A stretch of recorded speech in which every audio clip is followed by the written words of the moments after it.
नमस्कार, बहुत स्वागत है आपका। आप देख रहे हैं अपना बिहार और मैं हूं जैस्मिन। करेंगे बुलेटिन की शुरुआत मोतिहारी से आ रही बड़ी खबर के साथ। कुख्यात कुणाल सिंह को पुलिस ने दबोचा है। आपको बता दें, हथियार के साथ कुणाल सिंह को गिरफ्तार किया गया है। कुख्यात बबलू दुबे हत्याकांड का मुख्य आरोपी है कुणाल सिंह और हत्या, रंगदारी और पुलिस पर AK-47 से फायरिंग का भी आरोपी है। मोतिहारी के पिपरा कुरिया गांव का रहने वाला है कुणाल सिंह और फिलहाल पुलिस गिरफ्तारी की पुष्टि पुलिस की तरफ से नहीं हुई है। मोतिहारी से बड़ी खबर आपको बता रहे हैं, जहां पर कुख्यात कुणाल सिंह को पुलिस ने दबोचा है। आपको बता दें, कुख्यात बबलू दुबे हत्याकांड का मुख्य आरोपी कुणाल सिंह है। साथ ही हत्या, रंगदारी और पुलिस पर AK-47 से फायरिंग का भी आरोपी है।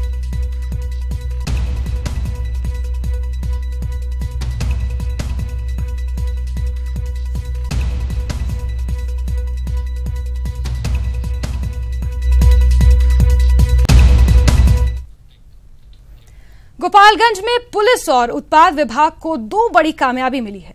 गुप्त सूचना के आधार पर उत्पाद विभाग ने भारी मात्रा में शराब जब्त किया, तो वहीं पुलिस को चकमा देकर भाग रहे एक बोलेरो को भी जब्त किया गया है, जिसमें 10 कार्टून देसी शराब की तस्करी की जा रही थी। दोनों मामलों में पुलिस ने 2 तस्करों को गिरफ्तार कर लिया है। बता दें कि शराब की तस्करी मुजफ्फरपुर के लिए की जा रही थी।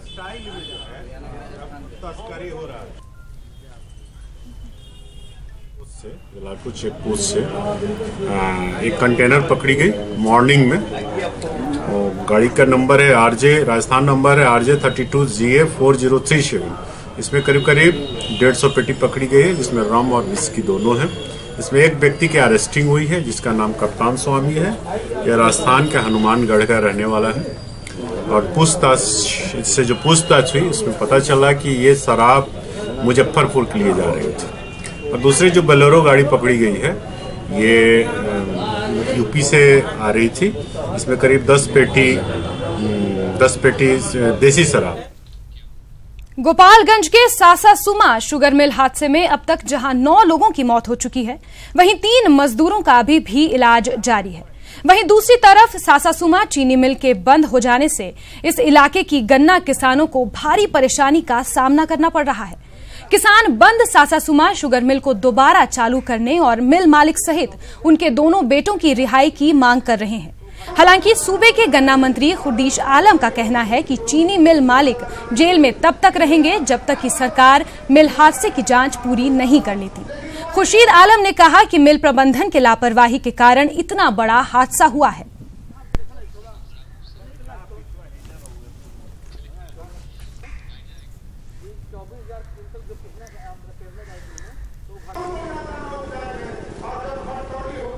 सरकार की फैक्ट्री है नहीं, अभी तो कानूनी प्रक्रिया में जो मिल प्रबंधन है, कानूनी प्रक्रिया में सरकार ने तब तक उनको जो है ये रखा है कि जांच नहीं हो जाती है कि अगर जांच होती है जो फैक्ट्री के द्वारा इसमें लापरवाही बरती गई मिल प्रबंधन के द्वारा, जिसके चलते जो है इतना बड़ा दुर्घटना हुआ, जिसमें 7 मजदूर भाइयों का जो है मृत्यु हो गया। बेतिया में देर रात आग लगने से 10 घर जलकर राख हो गए और आग में झुलसने दर्जन भर मवेशियों की मौत हो गई। साथ ही लाखों की संपत्ति जलकर खाक हो गई। घटना मुझेलिया थाना के जैकटिया पंचायत के गछूली टोला की ये घटना है। घटना के बारे में बताया जा रहा है कि देर रात बिजली के शॉर्ट सर्किट से एक घर में आग लग गई, जो अपनी चपेट में 10 घरों को ले लिया। वहीं अग्निशामक के पहुंचने के बाद आग पर काबू पाया गया।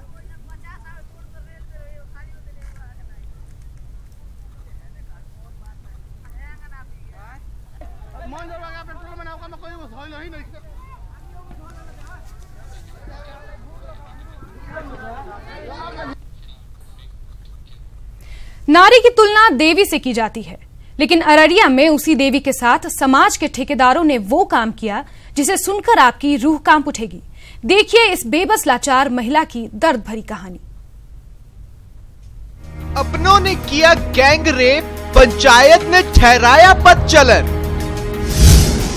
समाज के ठेकेदारों ने किया महिला के साथ पाप।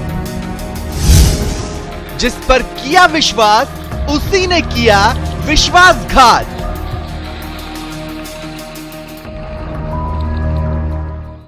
हमारे साथ ने बलात्कार हेले भेल आ उस पंचायती में सबके बोलेलकै, सभे के बोलेलिए। वो पंचायती में छै ना, हमरा मारलकै, पीटलकै, केस काटलकै। सुनिए आपने इस बेबस लाचार महिला की दर्द भरी दास्तान। रोंगटे खड़े कर देने वाली इस महिला की आप बीती आपकी संवेदना को झकझोर दिया होगा। दरअसल 5 महीने पहले इस महिला से उसके चचिया ससुर और गांव के 3 लोगों ने सामूहिक दुष्कर्म किया, लेकिन समाज के ठेकेदारों ने महिला को ही बदचलन और चरित्रहीन ठहरा दिया। घटना अररिया के सिकटी थाना क्षेत्र की है, जहां पंचायत के तुगलकी फरमान ने महिला की आबरू ही नहीं, कानून को भी तार-तार कर दिया। विडंबना देखिए, जिस पति के विश्वास और उम्मीदों के बलबूते महिला पापियों को सजा दिलवाना चाहती थी, उस पति ने ही उसका साथ नहीं दिया और पंचायत बुलाई और सामूहिक दुष्कर्म की पीड़ित पत्नी के सरेआम बाल काट दिए और जमकर मारपीट की। घर वाला हमारा शिकायत किया, विद्यानंद कैंची ला कर दिया था, बोला कि तेरा घरवाली बेचलन है, ऐसा है वैसा है, अच्छा व्यवहार नहीं है, इसको भगा दीजिए गांव से, बाल ताल कटवा के। वही क्या बोलता है, उमेश सरदार भी था, पंच है गांव का। इतना सब हो जाने के बाद भी इस महिला ने हिम्मत नहीं हारी और अपने मायके आकर अपना इलाज करवाया। चंदा इकट्ठा कर दिल्ली के मानवाधिकार आयोग में शिकायत की। वहाँ से दवाई लाए, वहाँ से दवाई करके हम ठीक हो गए। तब हम अभी दान देने के लिए हम दिल्ली गए। उसमें बाढ़ आया हुआ था? जी सर, फोन भी नहीं लगता था, नहीं बाढ़ भी था, कोई गाड़ी उड़ी नहीं चलता था उतना। नदी पार होकर उस पार जाते तब गाड़ी मिलता था, हम लोग जाते सब। महिला की हिम्मत देख रिश्तेदारों ने भी बताया कि इसके साथ नाइंसाफी हुई थी। इसके पति को इस पर भरोसा करना चाहिए था, लेकिन उसने भी इसे गलत समझा। मारपीट के पंचायती बैठल के फैसला करना चाहिए कि, और सब पंचायतिया मिल के एकरा चूल तूल काट के एकरा भेजा दे। एकर ससुर रहे, एकर पति रहे, गांव समाज के सब लोग। हालांकि इस पूरे मामले में अररिया एसडीपीओ ने बताया कि मामले में 23 लोगों के खिलाफ केस दर्ज हुआ है और 6 नामजद की गिरफ्तारी हुई है, जिसमें उसका पति अभी फरार है। मैंने 7-8 आदमी आप समझिए कि प्रकट रूप में है और कुछ अज्ञात भी हैं, जो जिसे पंचायती में शामिल हुए या वहां पर मौके वारदात पर उपस्थित थे। तो वैसे लोगों का भी हम लोग पता लगा रहे हैं जो इसमें सक्रिय भूमिका निभाए हैं। गांव के 6 आदमी तो जेल चले गए, एक उसका पति अभी है। पति भी इन लोगों के साथ षड्यंत्र में शामिल था।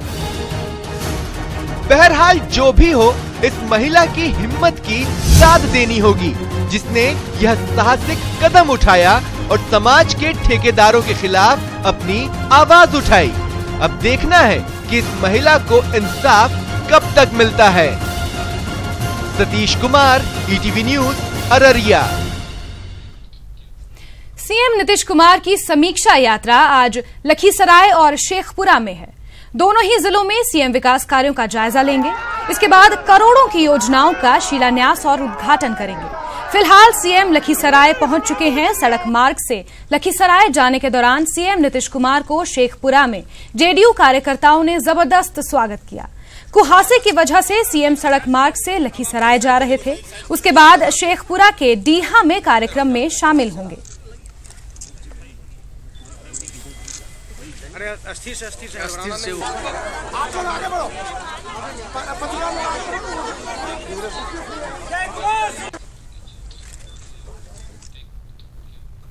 बिहार का सबसे बड़ा सरकारी अस्पताल पीएमसीएच एक बार फिर विवादों में है।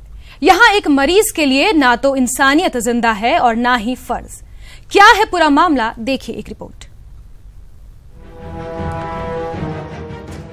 एड्स छूने से नहीं फैलता। एड्स मरीज के साथ भेदभाव मत कीजिए। ऐसी न जाने कितनी बातें हैं जो डॉक्टर्स अक्सर लोगों को बताते हैं, लेकिन HIV पॉजिटिव एक मरीज के लिए PMCH के डॉक्टरों की ना तो इंसानियत जिंदा है और न ही फर्ज। RSB ब्लॉक में मरीज पिछले 15 दिनों से भर्ती है, लेकिन अब तक इसे देखने ना तो कोई डॉक्टर आया है और न ही कोई ANM। मरीज के पैर में गहरे जख्म हैं, लेकिन अब तक उसकी एक बार भी ड्रेसिंग नहीं हुई है। मरीज खुद किसी तरह अपने जख्मों पर मरहम लगाता है, साथ ही उस पर पट्टियां बांधता है। यही नहीं, डॉक्टरों ने न सिर्फ मरीज के इलाज से इनकार कर दिया है, बल्कि मरीज को कहीं और जाकर इलाज कराने की धमकी भी दी है। कोई छूने को तैयार नहीं है। ड्रेसिंग कौन करता है? ड्रेसिंग कोई नहीं, अपने हाथ से करते हैं। कोई छूने को तैयार नहीं इसको। डॉक्टर नर्स कोई नहीं? जी कोई नहीं। कब से ड्रेसिंग नहीं हुई? ड्रेसिंग आज एक हफ्ता जो है वो सब इतना जो है परेशान करने लगा कि यहाँ नहीं होगा, बाहर ले जाओ, जहाँ ले जाना है ले जाओ, यहाँ इसका ट्रीटमेंट नहीं हो सकता। फिर जब नहीं ले गए तो उस पर जो है ये सब गाली गलौज डेली जो है धक्का मारी जो है डेली करना शुरू कर दिया। सब कोई डॉक्टर है यहाँ पर जिसका जो है अभी पूरा हमको नाम। परिजनों ने PMCH अधीक्षक और प्रिंसिपल से मरीज के साथ हो रहे बर्ताव और डॉक्टरों द्वारा दी जा रही धमकी की लिखित शिकायत भी की, लेकिन आरोपी डॉक्टरों और अस्पताल कर्मियों पर कार्रवाई की बात तो दूर, अब तक मरीज का इलाज तक शुरू नहीं हुआ है।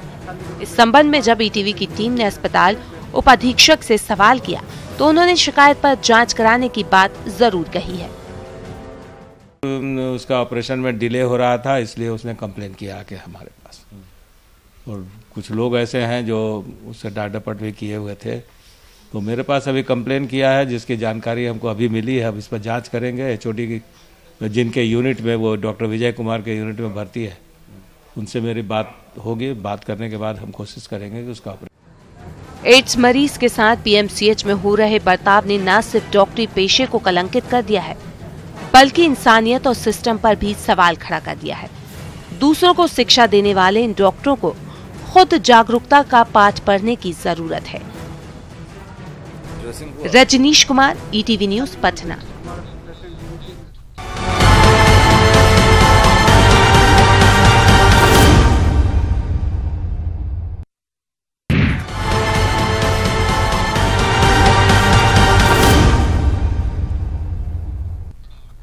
साल 2017 के दौरान बिहार में घटी कुछ बड़ी घटनाओं ने लोगों को झकझोर कर रख दिया। बावजूद इसके ये समझना जरूरी है कि अपराध के लिहाज से साल 2017 कैसा रहा। अपराध के आंकड़ों को लेकर बिहार की फजीहत होती है। ऐसे में 2017 बिहार के लिए कैसा रहा? क्या इस बार भी हर साल की तरह फजीहत हुई या राहत मिली? चलिए देखते हैं।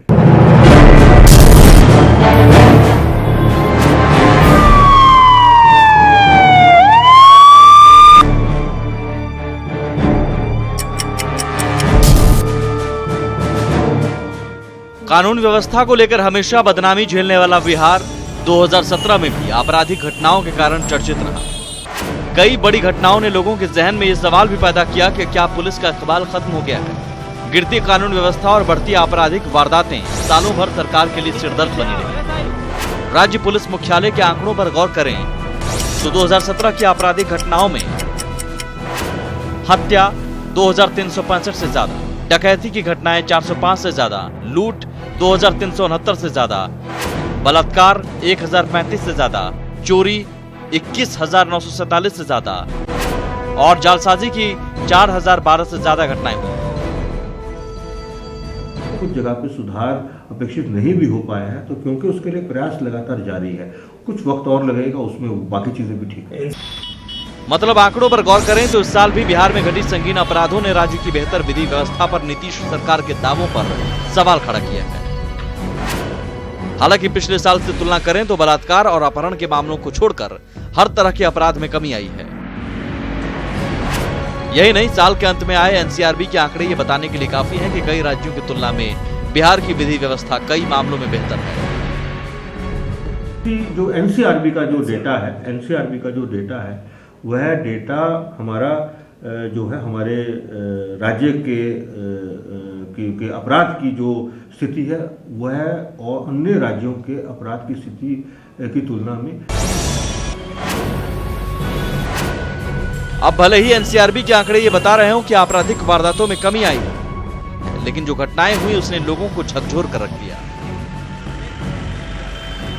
तो देखा आपने, इस साल एनसीआरबी के आंकड़ों ने बिहार को काफी हद तक राहत दी।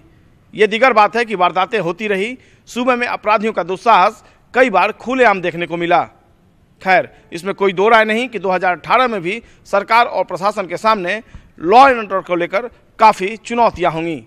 कैमरा पर्सन अशोक के साथ संजय कुमार, ईटीवी न्यूज, पटना। एक तरफ जहां खेती को घाटे का धंधा बताकर लोग कृषि से दूर हो रहे हैं, वहीं जमुई का एक युवक वर्षों से बंजर पड़ी जमीन पर फसल उगाकर अदम्य साहस का परिचय दे रहा है।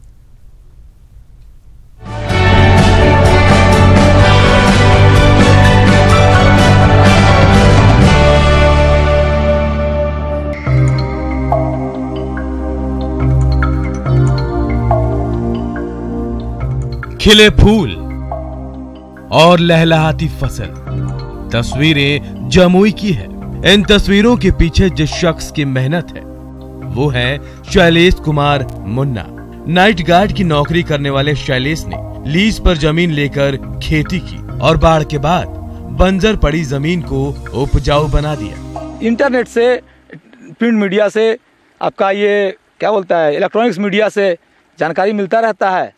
उसी के आधार पर हमारे मन में भी एक विचार आया और हमने ठाना, और अभी तक मैं इतना दूर तक आ चुका हूँ। क्यूल नदी के किनारों पर 10 एकड़ में लहलहाती फसल को देखकर आसपास के लोगों का रुझान भी खेती की तरफ बढ़ रहा है। वो 2 बार बाढ़ आने के कारण ये जमीन बंजर जैसा दिख रही, लेकिन इसको इन्होंने अपने ताकत से, अपने मेहनत से, अपने सारे कर्मों से ये खुशहाली लाए हैं। ये बहुत ही सराहनीय कार्य है इनका। जब हर कोई खेती किसानी छोड़कर नौकरी और बिजनेस की तरफ भाग रहा है, वैसे वक्त में शैलेश का ये प्रयास लोगों के लिए प्रेरणादायी है। फसल को देखने के लिए दूर दूर से आते हैं लोग और कहते हैं कि जिस इंसान का खेती से कोई नाता नहीं था, वो खेती की ओर जा रहा है। केसी कुंदन, ईटीवी न्यूज, जमुई। इस बुलेटिन में इतना ही। दीजिए इजाजत, नमस्कार।